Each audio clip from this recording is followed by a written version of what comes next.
Assalamualaikum warahmatullahi wabarakatuh.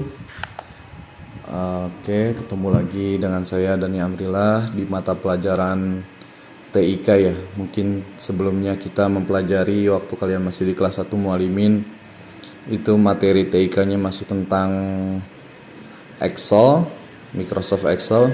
Walaupun sebenarnya materi tentang Excel pun kita masih belum selesai ya. Tapi tidak apa-apa, kita lanjut saja materi di pertemuan kelas 2 ini. Kita masuk ke pengenalan mengenai desain grafis. Pembahasan dari desain grafis itu sendiri, nanti kita membahas tentang definisi desain grafis itu sendiri, lalu macam-macam jenis desain grafis seperti grafis bitmap, grafis vektor, atau kategori desain grafis itu sendiri, dan program desain grafis yang nanti kita pelajari. Nah, mudah-mudahan sih saya berharap semoga masa pandemi ini bisa cepat selesai dan kita bisa tatap wajah kembali, agar untuk materi desain grafis ini kalian bisa langsung praktek. Ya, karena untuk desain grafis ini memang harus praktek ya. Kalau nggak praktek cuma teori aja, saya rasa mungkin hasilnya bisa nihil gitu, bisa nol. Tapi nggak apa-apa, kita bahas dulu aja tentang dasar-dasarnya, tentang teorinya. Untuk definisi desain grafis itu sendiri, nah di sini ada definisi menurut Jessica Helvan. Kalau kalian tahu Jessica Helvan siapa dia? Saya nggak ada yang tahu ya, saya nggak tahu siapa. Saya ambil aja karena dia di Google itu paling atas menjelaskan tentang definisi desain grafis. Nah di sini menurut si Jessica nih, kata si Jessica ya, katanya desain grafis itu adalah merupakan kombinasi kompleks kata-kata dan gambar, angka-angka dan grafik, foto dan ilustrasi yang membutuhkan pemikiran khusus dari seorang individu yang bisa menggabungkan elemen ini sehingga sesuatu yang khusus, mengejutkan atau sesuatu yang mudah diingat. Nah, maksudnya ketika kalian mengemas sesuatu dalam desain grafis itu membutuhkan keterampilan lah. Misalnya kalian ingin menyampaikan suatu surat undangan atau suatu surat ajakan, misalnya kalian mau buat kegiatan, katakanlah kalian mau buat tablik akbar. Nah, kalian kan harus menyebarkan tuh media informasinya, bisa juga berupa pamflet atau berupa spanduk.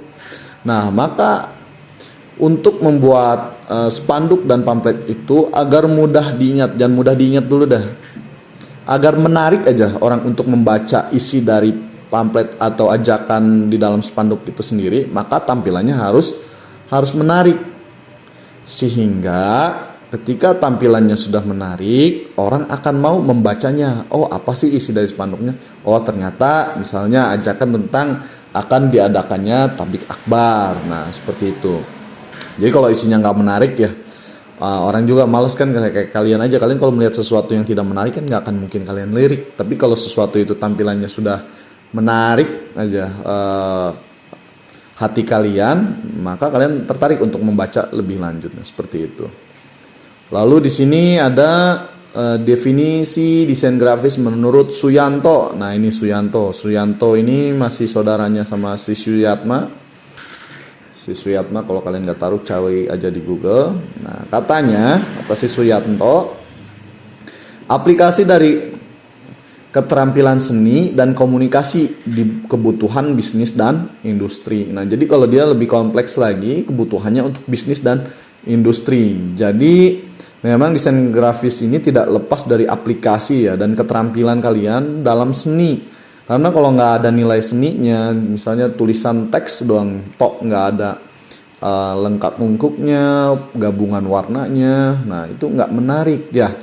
Kayak misalnya kalian ngeliat kertas polos, tulisannya ya, misalnya apa itu kan nggak menarik, itu kalian nggak akan tertarik untuk membaca lebih lanjut. Tapi kalau tampilannya sudah menarik, ada gambar-gambarnya, informasinya juga yang disampaikannya isinya menarik, nah itu orang akan lebih tertarik, apalagi dalam kebutuhan bisnis dan industri. Nah, ini untuk kebutuhan bisnis dan industri, misalnya kemasan dari sebuah produk makanan. Kan kalau kemasannya nggak menarik, hitam aja misalnya, gambar plastiknya hitam, Walaupun makanannya enak, kalau bungkusnya cuma hitam tulisannya Ciki enak gitu, tapi bungkusnya nggak menggambarkan makanan yang enak, kayaknya nggak akan dibeli juga gitu. Makanya dibutuhkan keterampilan seni, misalnya tampilkan cikinya kayak gimana sih, misalnya makanannya seperti apa sih, kan kalian pasti bakal lebih tertarik untuk membeli ataupun ya membelilah produk itu sendiri. Untuk kebutuhan bisnis dan industri. Nah, untuk kebutuhan industri lebih banyak lagi ya. Lalu di sini menurut siapa lagi nih? Oh, nggak ada menurut siapa-siapanya di sini.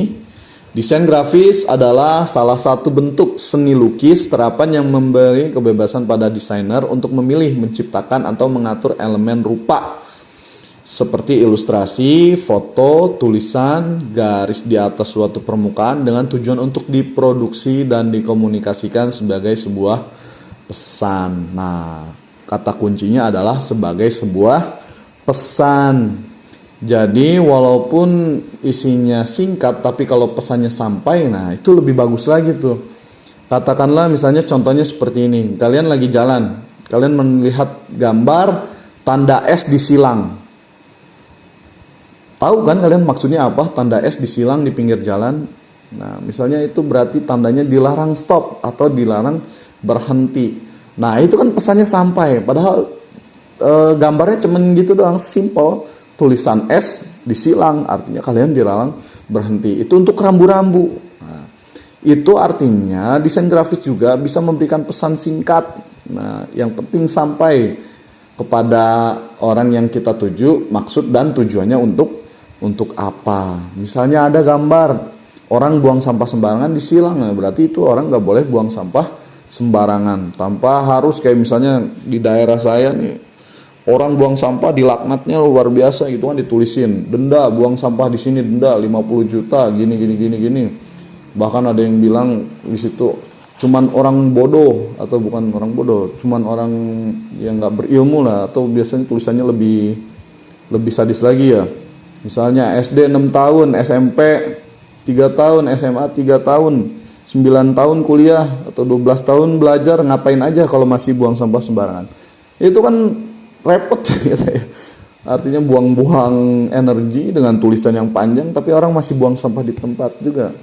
Nah, bisa kita kasih gambar yang mungkin lebih gampang diingat. Misalnya ada gambar orang buang sampah, lalu di belakangnya misalnya ada gambar apa kayak yang menarik, misalnya ada gambar iblis lagi ngapain gitu ya, seolah-olah orang yang membuang sampah itu nggak lebih baik daripada setan misalnya, karena membuang sampah sembarangan. Kan itu lebih sampai misalnya pesannya seperti itu, tanpa harus mengeluarkan kata-kata yang panjang.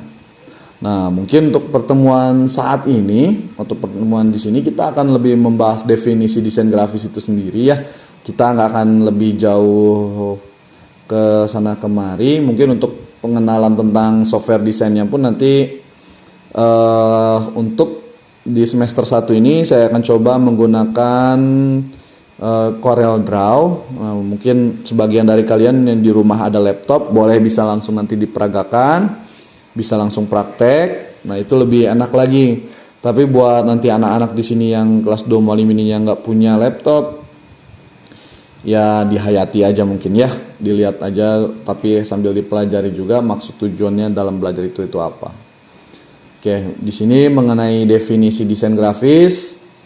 Lalu di sini ada kategori desain grafis. Nah, sedikitlah satu slide lagi kita habisin. Nah, kategori desain grafis di sini ada printing, contohnya nanti seperti buku, majalah, poster. Lalu ada web design, halaman web. Lalu nanti ada film, nah CD, DVD, video klip. Nah, mudah-mudahan nanti kita bisa bikin film di sini ya, ketika mungkin kelasnya udah mulai offline lagi. Lalu di sini ada identifikasi logo. Lalu ada desain produk. Oke, ini aplikasi pengolah tata letaknya. Kita sampai sini dulu saja materinya. Mudah-mudahan di minggu depan kita sudah bisa masuk ke materi mengenai software desain grafis itu sendiri. Oke, mungkin cukup sekian yang bisa saya sampaikan. Kurang lebihnya mohon maaf. Mudah-mudahan kita masih bisa ketemu di pertemuan berikutnya. Assalamualaikum warahmatullahi wabarakatuh.